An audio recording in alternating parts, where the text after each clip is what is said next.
Well, yeah. So, as most of you know, I'm moving out of my condo. I've sold it. And I don't really have a closing date yet, so I'm just waiting for that information. But I want to get as much stuff out of this house as I can. And I've been patching walls and nail holes and touching up paint and stuff in the meantime. Now, my desktop PC had to be packed up and put into storage, so I have nothing really to use for a computer in the meantime. I do have a Lenovo Thinkpad R61, but it's incredibly slow, and I've decided to give up on that thing and just pack that away too while I'm at it. So I had to acquire another computer to use, and a lot of thought went into this purchase. Now, as some of you loyal viewers know, I did buy a new laptop a few years ago. Hell, it wasn't even, I think it was a year and a half ago. I bought an MSI, I believe it was a GS63 VR. It was basically a gamer's laptop, and I thought I would, I'm not a gamer, but I thought it would have, enough horsepower to kind of get me through a few years, and whatever I could throw at it, it could eat up. So, what I quickly learned is that laptop was really quite poorly, it wasn't poorly designed, but it wasn't designed for my type of use. It was really designed for gaming and gaming only.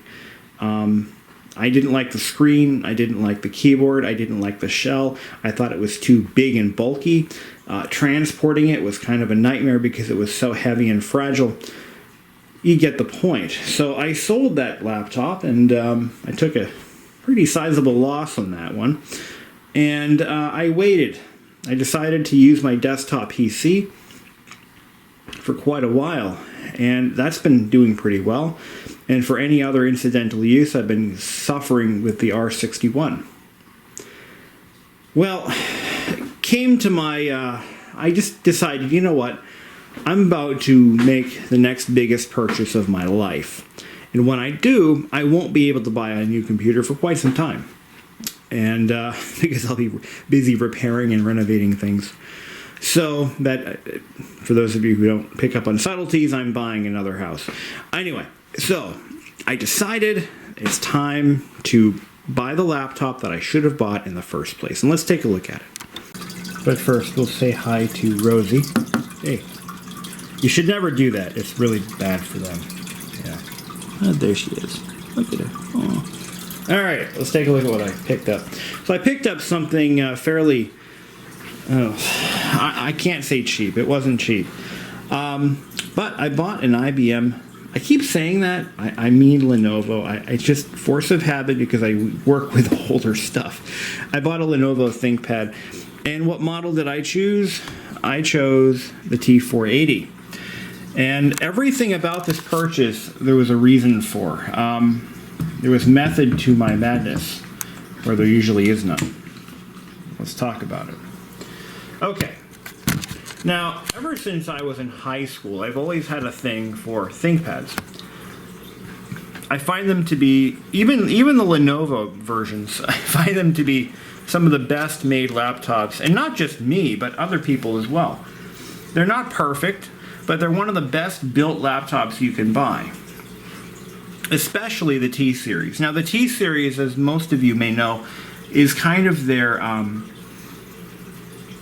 it's kind of like their mainstream business laptop. And by mainstream, I mean this is the laptop that you could basically buy to fit almost any need. It's infinitely customizable when you order, most models are infinitely customizable when you order them. And they're just well built. Their understated design, I find, fits in with any surrounding. It's not loud and obnoxious to look at. It's dockable with a number of optional docks that they offer. This is the UltraDock. This is the most expensive dock they offer right now. I bought this one because it's the only dock that supports HDMI pass-through. All of the other ones do not. so I've been reading. It also has the highest number of ports. I mean, look at this thing. It's got 2 USB-C ports. It's got 2 display ports, an HDMI port, and 4 USB 3 ports. And one of them is a constant power charge port. You could charge your phone off of this sucker. It also has a keyed lock, which I think all but the cheapest dock has a key on it. But yeah, this one is lockable. And it will accommodate the laptop with the optional extended run battery. I believe it's a 6-cell battery that they offer. For many years, Lenovo and IBM as well have offered, upgradable battery packs, and the T480 is no exception. The T480 and its sibling, the 580, big brother, I guess, offer. You can remove the external battery and install a larger battery. There is what's called a bridge battery inside here, which allows you to run the laptop with this battery removed for about an hour or so, hour and a half. Combined, they're good for a total of up to like 4 or 5 hours, depending on usage and power settings. I bought the T480 because of its customizability. When I bought my gaming laptop, which I, again, bought it for other things, not for gaming, but when I bought that, so the MSI had all the options that I didn't need and none of the options that I did. It had a wider keyboard with a numeric keypad that I didn't like. I don't find them to be very useful in laptops at all because it throws your typing off. I couldn't type on this stupid thing. I found it too cramped because they had to squeeze all those keys into such a small space. I found it to be too big. I wanted a 14-inch, not a 15-inch display. And it was just overbuilt for my use. It had a high-end graphics card. I believe it was the NVIDIA 1060 graphics card, which I don't need. It was just too much in some areas, but not enough in others. The great thing about the ThinkPad line and other commercial-grade laptops from companies like HP with their Elite line, and I believe Dell with the Latitude line, they offer almost Goldilocks level customizability. I keep saying this, but it really is important when you're buying a personal machine that you will be using, and you are the only one who will be using it. For example, with this laptop, there were 4 display options, and I believe 4 CPU options, a number of storage options. You can even choose whether or not the keyboard is backlit. That was a $30 add-on. Now, another thing that I like about this laptop is I was able to order it with a fingerprint reader, it uses the Microsoft Hello protocol, I think that's what it's called, to authenticate you. It's a hardware level authentication. Your fingerprint data is actually stored within the BIOS, and it then transfers it over through to Windows. But it's just a great laptop to kind of build your dream machine on. And you can get this in a 15-inch in the T580 series. The T580 unfortunately adds the numeric keypad. One of my coworkers actually ordered one of those. He spent like $2,500 or more on his laptop, and he didn't. And I told him not to do that because it was way more computer than he needs. But he bought it anyway, and then he hated it because he doesn't like the fact that the keyboard's so big. And well, anyway, whatever. So I picked this one up. I bought it directly from Lenovo. And after I bought this, because I'm Lenovo certified, or I work for a Lenovo certified enterprise, I was able to take all the training courses for... the only training course I took was the A475, not the T480. Let's talk about the A series for a second before we dig into this one. Now, when Lenovo realized that there was a gap missing in their product line, that being an AMD-equipped laptop, they decided to take last year's T-Series chassis and modify it to run an AMD processor and chipset.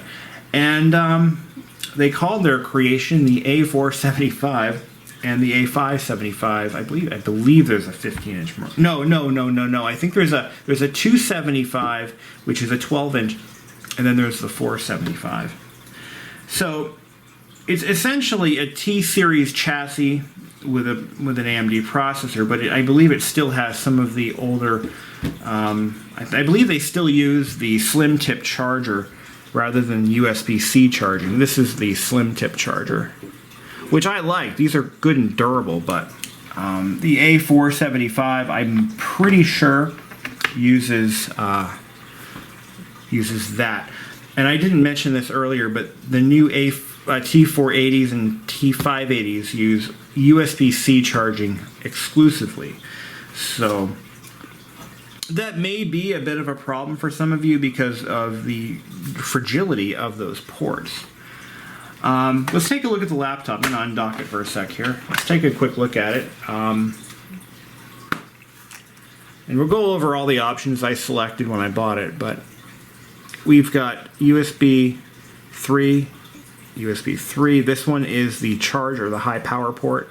You've got, believe it or not, Ethernet. Of course, it's a business laptop. Why wouldn't it?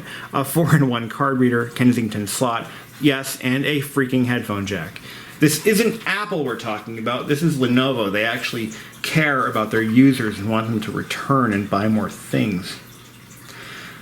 Now over here, this is basically our USB-C side. This is our USB-C charge port. And then there's another one.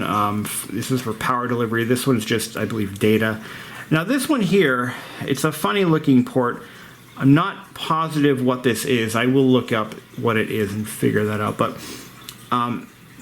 the docking station, now here's another thing that those of you who have owned legacy ThinkPads, hell, even last year's model, the T470 series, they got rid of the dedicated docking port on the bottom.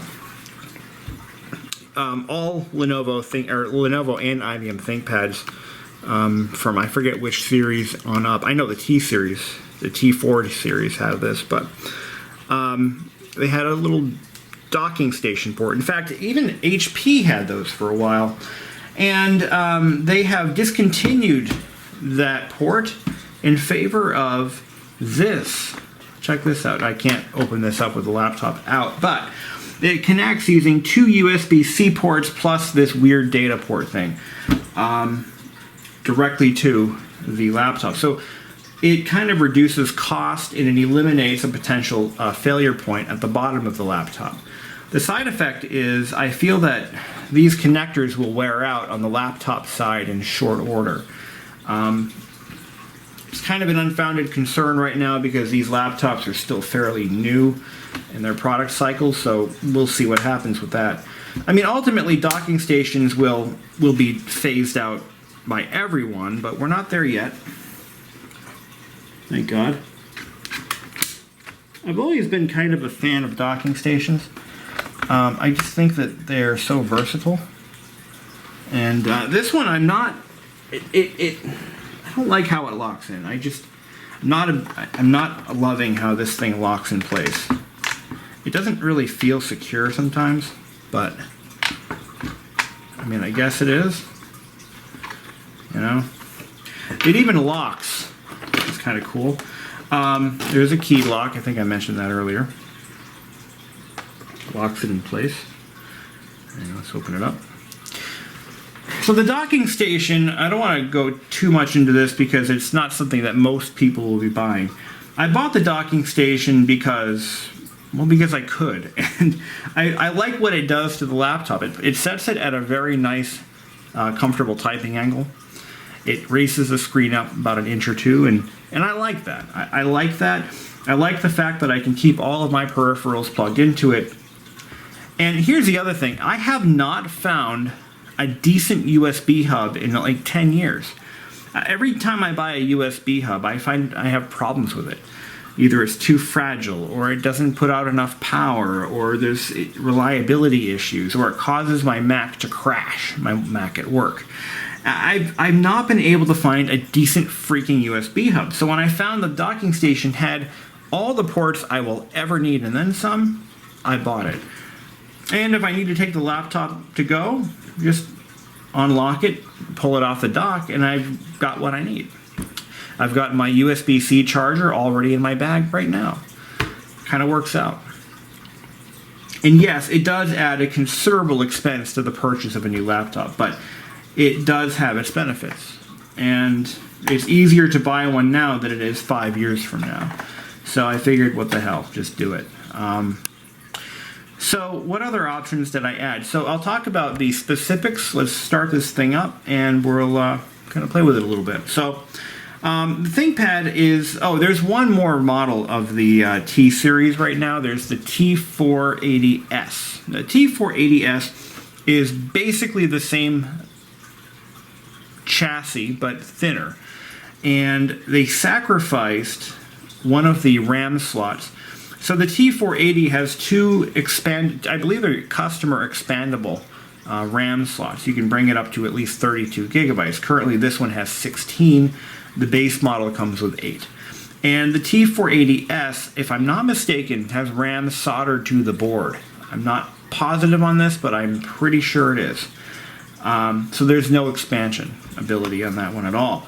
And I believe they top out at 16 gigabytes. All right, let's turn it on. While we wait for it to boot up, I will say that I almost bought an A275. I didn't buy the A275 because I heard that the chassis isn't as durable as the T series. So I decided I'd rather just buy a T series and just not have any problems in that regard. Not that there's anything wrong with the A275 or the 475. I'll talk a little bit about those two in a second. Now, to log in, I have it set up to use my fingerprint as a power-on password. This is an option that you don't have to turn on, and if you don't buy the fingerprint reader, you don't have to worry about it. Now, the fingerprint reader lights up when it's ready for your finger, so I'm just going to touch it. Look at how fast this thing is. I'm just going to touch it. Let me move the camera back. And it instantly scans my finger, like this. Done. And I'm in. And of course, because it's hardware authentication and it's linked to Windows through the security chip, I believe it's the, I forget the name of this chip, the FUBAR chip or something like that. It's not really called a FUBAR chip. Anyway, through that, it authenticates into Windows. Windows knows, oh, it's been, fingerprint's been scanned. Now, before I go any further, if you buy a machine like this that uses hardware fingerprint authentication and you delete your account and you make a new account and you go to enroll your fingerprint through Microsoft Hello and it says your fingerprint has already been used on another account, what do you do? Well, most people would Google this. How do I fix this? Unfortunately, all the forums are full of garbage. They don't know how to delete your drivers, reinstall Windows, stuff like that. The real answer is actually quite simple. You go into BIOS and you clear your fingerprint data, and then you re-enroll the fingers, and you're all set. Easy to do. I'll even show you how to do it. Okay, so we're in Windows 10 Pro. I did upgrade it to 10 Pro.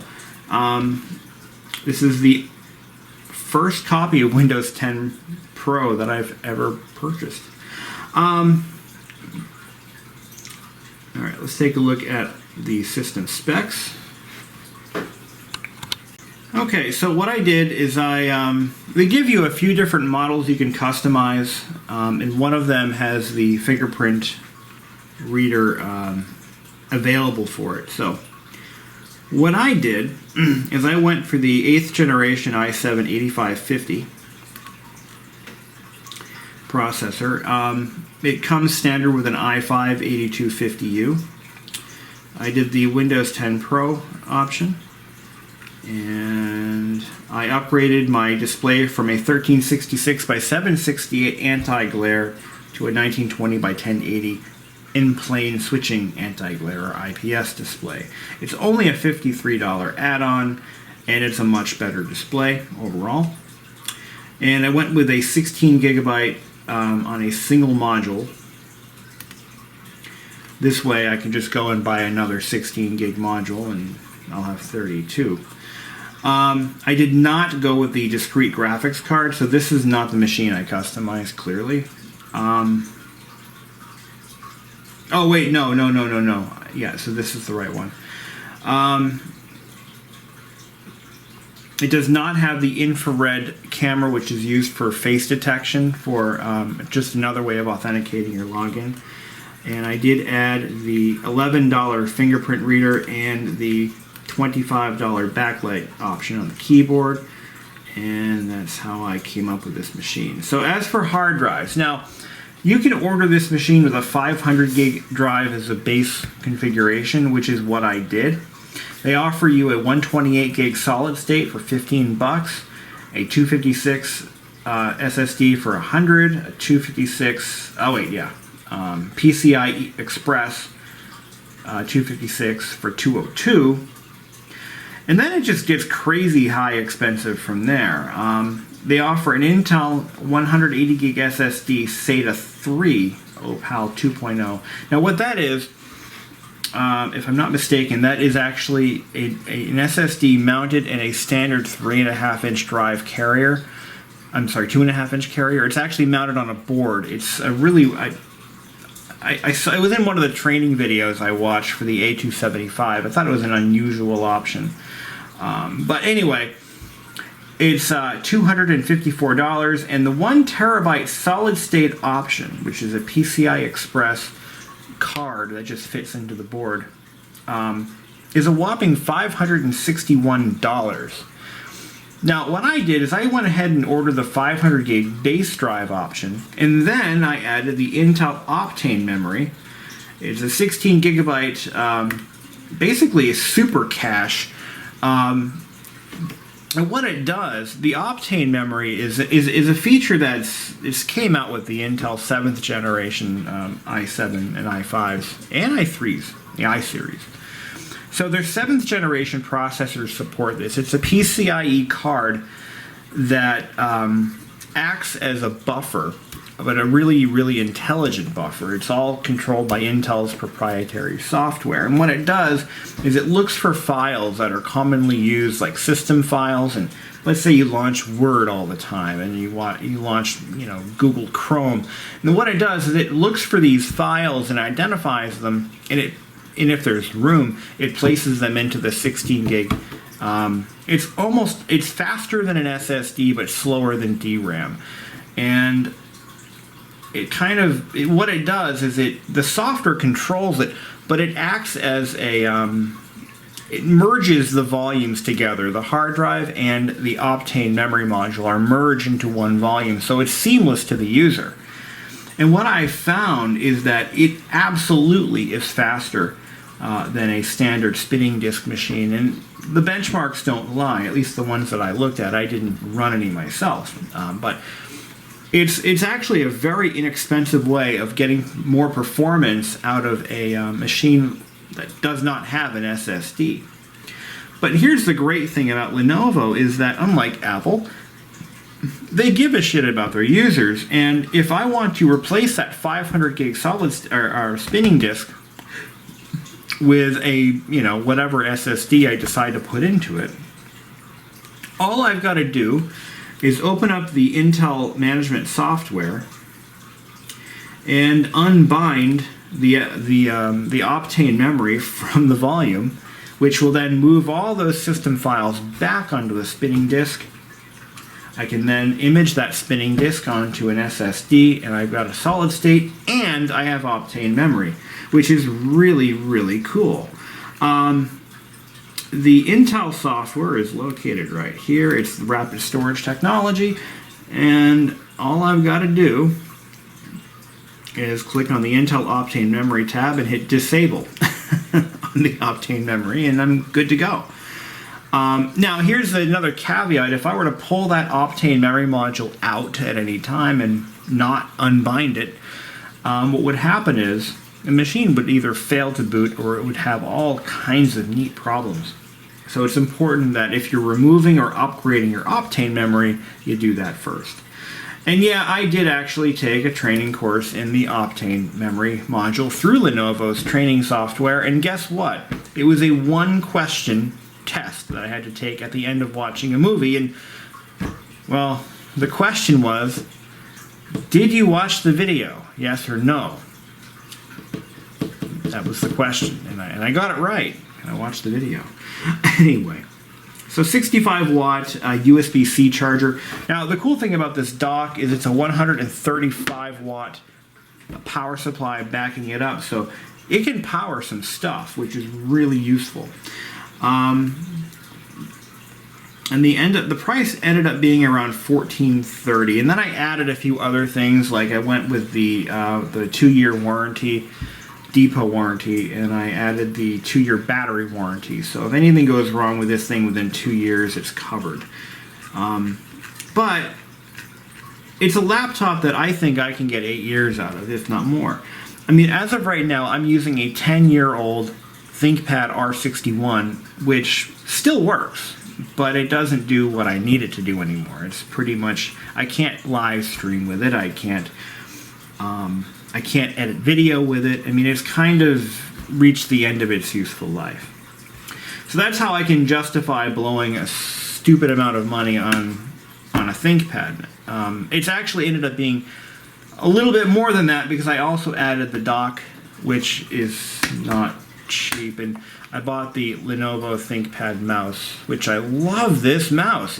So we ordered a laptop from Lenovo for work. Actually, I ordered 2 A275s for 2 administrator positions. And I got one of these mice with one of them, I think. And I found that this mouse is the most comfortable mouse I have ever used. Ever used. The best mouse. It is such a joy to use this thing because it fits nicely in my hand. It's not too big. It's not too small. It's like the Goldilocks of mice. It has a nice solid feel to it. It has the soft touch feel that they used on the exterior of the ThinkPads, the T-series anyway. It's just a fantastic mouse. It's Bluetooth, so there's no dongle, and it runs on 2 AA batteries. It is the best mouse I've ever used. In fact, I might buy one of these for my Mac at work. That's how much I like it. Very nice, very smooth, very smooth. Okay. What else can I tell you about this thing? So this laptop, I plan on doing my video editing on it. I'm decking it out essentially to replace the Dell. The Dell is going to be repurposed as a shop computer or a file server. I haven't really decided. But there's tons of storage on that Dell. I put a 4 terabyte hard drive in it. So, I mean, it's got more storage than I'll ever need. So I'd like to hang on to it for that purpose. It's also very quiet and efficient, so it's a nice little machine to keep around the house. And when I get my next place, I'm going to have multiple bedrooms. I'm going to have a workshop, a garage. I mean, so I'm going to need computers to scatter throughout the house as access terminals, essentially. So that's what's going to happen to the Dell. But this will be my new editing station, my new live stream station. It's going to take care of a lot of the functions that I did on the Dell for so long, and actually I haven't really had that machine for very long at all. But a couple of other things that I like about this, there is a camera cover built in. You'll notice a lot of people, like in workplaces, they put sticky notes and crap over their cameras, but with a Lenovo you just slide this cover over and the camera's covered. It's pretty neat. Looks like it has stereo microphones. We can see one on either side. The docking station has another added benefit that I didn't mention, and that is sound quality. When you mount the laptop to the dock, it elevates the speakers a little bit, and it provides kind of an acoustic soundboard for the speakers, so they're much louder when it's on the dock, and you get a little bit better sound quality out of them. It also replicates the power switch. So there's a power switch right here on the side, so if you have the laptop closed and you have it hooked up to a monitor, you've got a power button exposed. Very nice to have. And you can lock it, so nobody can steal your shit. So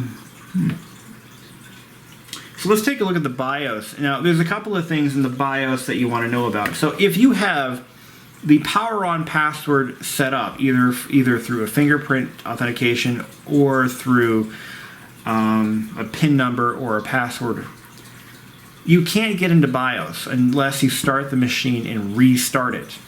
And if you ever forget that password and you can't get into the machine, yeah, you're screwed, because you can't clear the security chip without sending the machine back to Lenovo. And what they're going to do is they're going to reflash the chip, but they're going to sell you a new motherboard in the process. That's how they do it.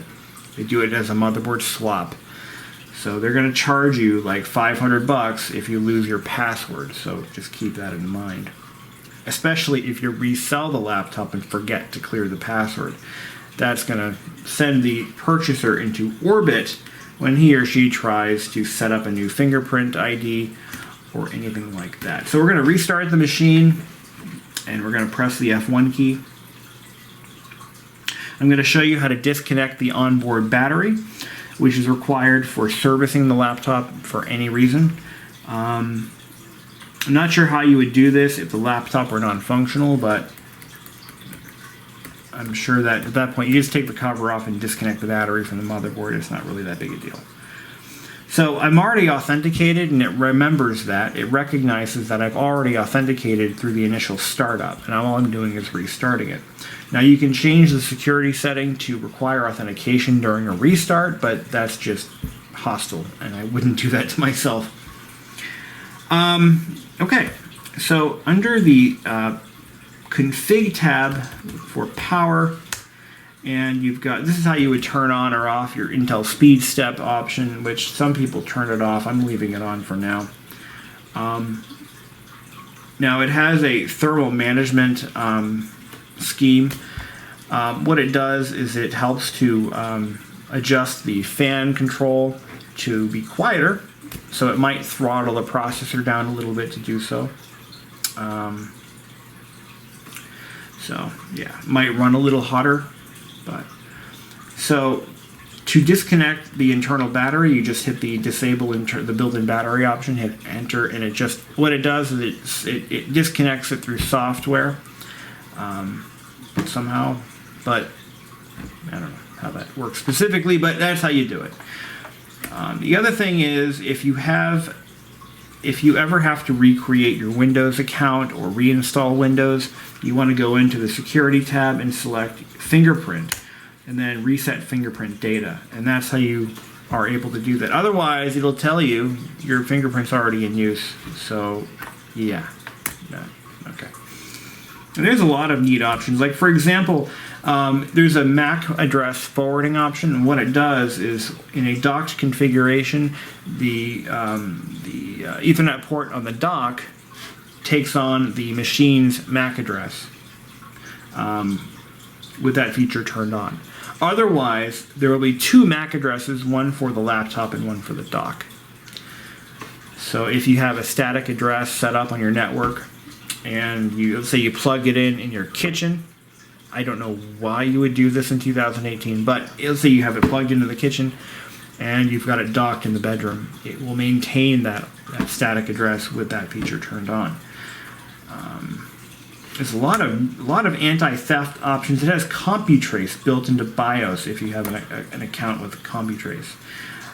So this is really a business class machine. This is not something most consumers will be looking at. I mean, I bought it because I'm a hardware nerd, and I just love the build quality in these machines. I love the T series, always have. So when it came time to buying new laptops for some people at work, we were buying the Lenovo Thinkpad Edge series, and I've grown distasteful of them. I don't like them. I don't like the Edge. I find it to be too flimsy. It's just not a business class machine. They wear out quick. Not a bad machine for the average consumer, but it's not a business machine in my opinion. The Thinkpad A and T series is where it's at. Again, the A series offered me the ability to order the laptops at a lower price point. rather than paying the Intel premium. And I've got to be honest, we're not happy with them. And this is all unfolding. This actually started unfolding after I had ordered this laptop. And I didn't buy the A series because the one that I wanted, which was the 12-inch, they don't make a 12-inch Intel. It was a little bit flimsier in comparison to the T480 series. But we're having some issues with the A series, and I noticed that that issue also applies to this T480. And what it does is the shift key doesn't always respond in a timely manner. So if you're touch typing, all of a sudden you'll find that the you'll find that the shift key isn't doing its job. And I noticed that this one does it too. And it's not like there's a break in the keyboard or anything, or there's a fault in the keyboard. It's a software problem. We're just trying to figure out where that problem lies. But we haven't identified it yet. So I'm going to be doing some firmware updates, some other updates on those machines, as well as this one, to make sure that if there is a problem, it does get addressed. But it seems to be unique to these laptops. One of the things I love about the T series and the A series is that the keyboards are replaceable independently. A lot of laptop manufacturers are moving the keyboards onto, like, permanently mounting them to the top case. And I'm not a big fan of that because it's wasteful. And when a keyboard breaks or needs to be replaced for any reason, you can't just replace the keyboard. You've got to disassemble the entire laptop and replace the entire top case. Little side fact, on the newer generation of the T and A series laptops, the top case also has what was once called the roll cage. It's really just the case stiffener and a mounting point for the display hinges.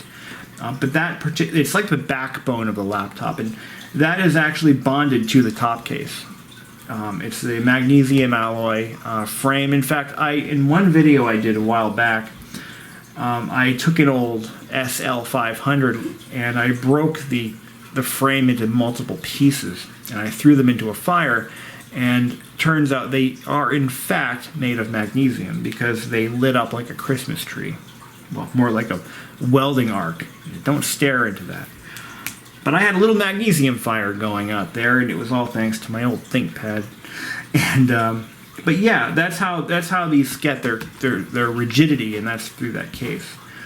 Cheaper laptops don't even have that. I found that some of the older, cheaper Toshibas and HPs, they're just held together with plastic. I mean, they're really nothing to write home about. But these are built pretty well. The other thing I love about this laptop is they finally did, in fact, ditch the failed multi-touch trackpad that they had a few years ago with the, I know they had them in the Edge series, the E series laptops, but that trackpad, if you've ever used one, is the most hateful thing ever. It's so hostile to the user that it's better to just use a mouse no matter what, or the track point. You know, and that's another thing, is they kept the track point. It's like this is the one thing that Lenovo has like held sacred, because they know that if they lose this track point, they will piss off all of their loyal ThinkPad buyers. But this thing here, this is what separates the ThinkPads from everything else. And they're nice to use once you get used to it. One thing I don't like about the track point is if your fingertips are dry, not a good feeling. As your fingertip gets sore, like especially in some of the winter months where it's really dry and cold, not cool.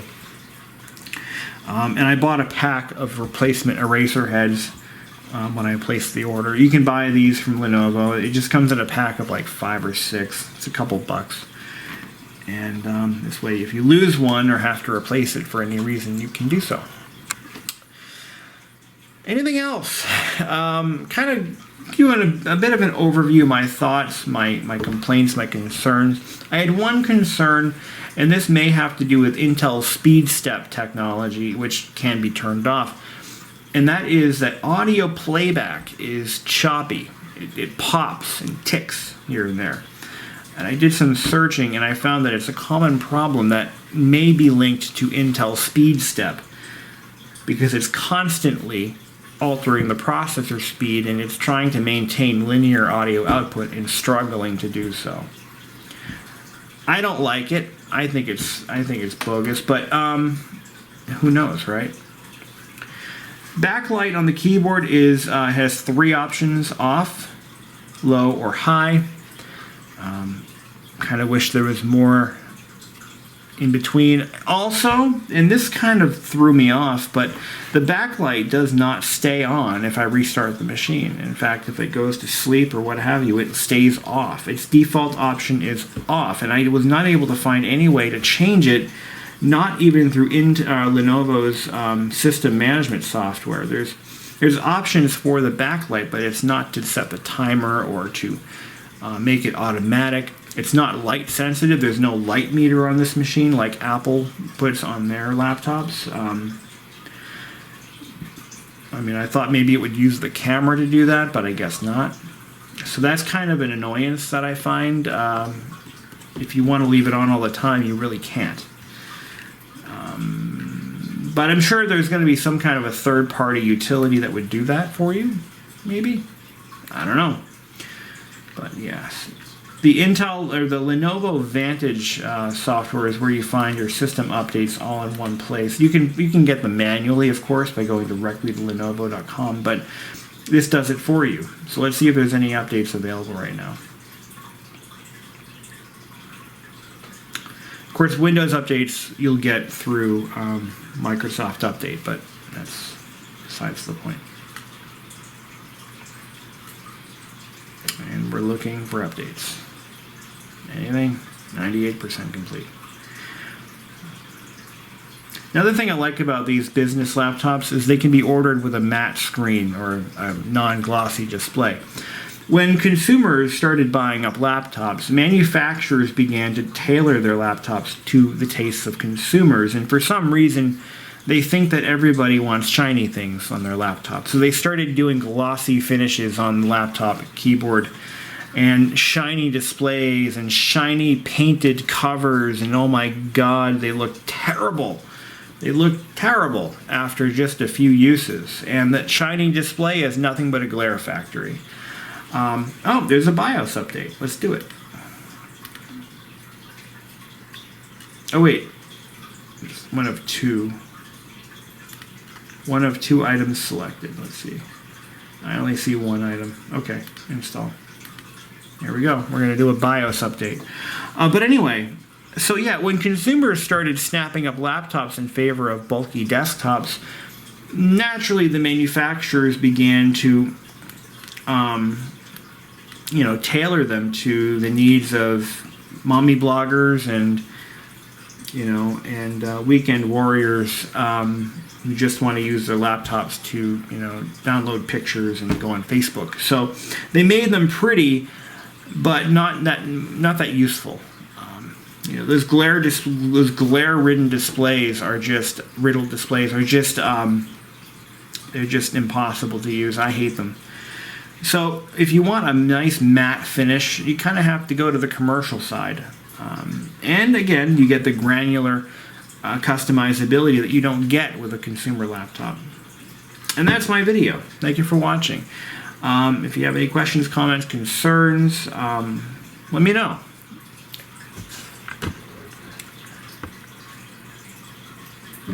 Yep, it is doing a BIOS update. I should probably read the release notes on that to see what they're actually fixing, if anything. But yeah, one more thing. And this trackpad, this is a major improvement over their previous trackpad, which was absolutely dreadful to use. The best one being on, I forget what model it was before they went to the multi-touch, but oh, those are great. I'm just glad they brought these buttons back for the track point, because I don't know if I didn't mention this, but for a while they dropped the separate button set for the track point, and they came out with it was just a touch sensitive area on the trackpad. It was stupid. This is the way they should have always kept this design. can't always get what you want. You really can't. All right, that's going to conclude our video. Thank you for watching.